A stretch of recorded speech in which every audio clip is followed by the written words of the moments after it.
Salut à tous, c'est Corentin pour la chaîne Kilobytes. Aujourd'hui on se retrouve sur un premier tutoriel, comment installer un serveur Minecraft sur un VPS, un dédié ou un serveur que vous avez dans tous les cas sous une machine qui est sous Debian 8. Voilà, donc ça peut être adaptable pour d'autres systèmes, mais on va le faire sous Debian 8. Allez, c'est parti.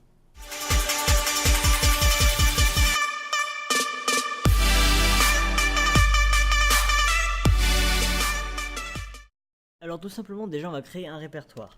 Donc on est dans le répertoire home, on va créer un répertoire qui va s'appeler Minecraft, vous pouvez l'appeler comme vous voulez, Minecraft server, bref comme vous voulez.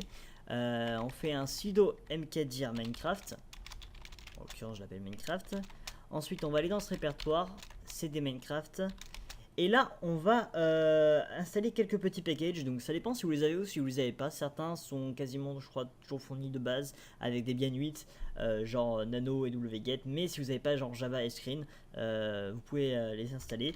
Donc la commande c'est celle-ci, sudo apt-get install java. Non, pardon, ça aurait été trop simple. jdk-7-jre. Ensuite screen, ensuite nano, ensuite wget.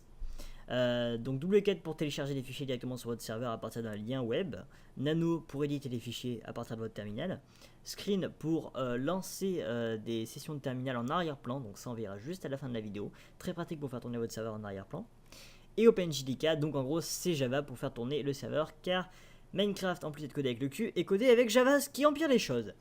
Donc on installe, mais j'ai déjà tout, donc c'est parfait. Ensuite nous allons télécharger le fichier .jar du serveur qui est trouvable directement sur le site minecraft.net. Dans la rubrique téléchargement, vous avez un truc genre Play with Friends et vous avez directement le lien de téléchargement du .jar qui peut varier si vous voyez ces vidéos dans 1 an, 2 ans, 3 ans. Actuellement, c'est la 1.10.2, donc le lien est celui-ci. Sudo wget pour télécharger et le lien directement. On accepte, cela télécharge, c'est bon. On vérifie, il est bien là le .jar. Ok, maintenant on va le lancer pour qu'il génère des fichiers. Java jar Minecraft, hop, voilà, on le lance. Après quelques secondes, il va générer les fichiers. Tout à fait, et il se coupe. Tout simplement car il dit you need to agree to the EULA in order to run the server. Ok, c'est très simple, il y a un peu plus d'1 an ou 2, j'en sais rien. Mais Mojang a inséré un nouveau truc, en gros des règles d'utilisation des serveurs. Il faut tout simplement les accepter. Donc là, les nouveaux fichiers, quand on fait ls, il y en a eula.txt. On va faire sudo nano, donc pour le modifier, eula.txt. Et on va passer ça en true. Donc ça veut dire qu'en gros on l'accepte.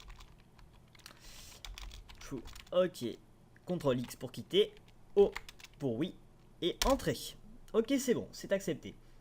Maintenant si on le relance, hop, il devrait le lancer et générer les fichiers de la map, que ce soit la map de base, le nether, l'end, etc. Tout la urbaniste, ouais, mais ça c'est pas grave, c'est un détail. Et donc vous voyez là il prépare le monde. Et je fais une ellipse, je vous reprends tout de suite dès qu'il a fini de configurer tout et tout ça. A tout de suite. Ok, c'est bon. Alors là il a fini, on peut donc taper des commandes. Mais ce qui est un peu nul, c'est que là si on ferme le terminal, en fait le serveur ne sera plus accessible. Là on peut directement tester et rentrer l'IP du serveur, dont je me souviens absolument plus. Je fais une ellipse pour l'IP de mon serveur, à tout de suite. Donc là vous pouvez voir qu'on se connecte, c'est bon. Donc le serveur est lancé, la map est pourrie, mais ça on s'en bat un petit peu les steaks. Et en fait il y a un problème avec cette technique, c'est que là si vous fermez votre SSH, votre terminal, vous éteignez votre PC, etc., en fait le serveur va se couper car il est lancé dans le terminal.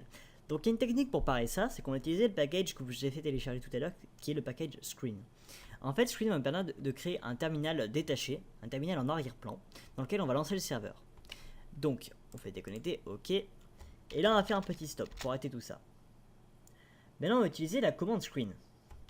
Sudo screen java jar, je crois bien que c'est ça, je vérifie parce que je suis toujours en doute avec ça, c'est ça. Minecraft machin truc bidule, ok.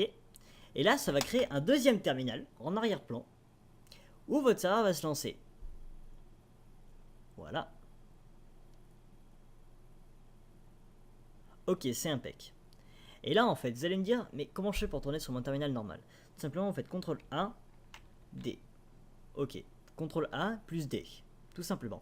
Et vous êtes retourné sur votre terminal normal. Et le serveur se tourne en arrière-plan. Donc vous pouvez fermer cette session SSH, ça posera pas de problème en fait, tout simplement. Si vous voulez retourner sur votre serveur, sudo screen R, voilà, et on est retourné directement sur notre terminal du serveur. et vous n'avez plus qu'à faire CTRL A et D pour revenir au terminal normal. Donc c'est très très simple et ça va vous permettre de laisser votre serveur tourner en arrière-plan, ce qui est quand même le principe d'un serveur. Et voilà, tout simplement. Maintenant, si vous souhaitez configurer votre serveur, vous avez juste à faire sudo nano ainsi que le fichier que vous voulez configurer, server properties, wishlist, etc. Et vous pouvez le faire. Si vous souhaitez faire via FTP pour modifier vos fichiers ou changer la map, etc., je ferai un prochain tutoriel là-dessus pour savoir comment installer un serveur FTP sur votre dédié ou votre VPS. Voilà, c'est la fin de cette vidéo, j'espère qu'elle vous aura plu. Si c'est le cas, n'hésitez pas à laisser un petit commentaire pour dire que ça vous a plu, un petit like si ça vous a plu, un dislike si ça vous a pas plu, à vous abonner si vous souhaitez voir d'autres tutoriels, etc. N'hésitez pas à commenter si vous avez le moindre problème, des suggestions, des idées tutoriels, etc. Ça me fera super plaisir. Et puis moi je vous dis à bientôt, salut tout le monde, bye.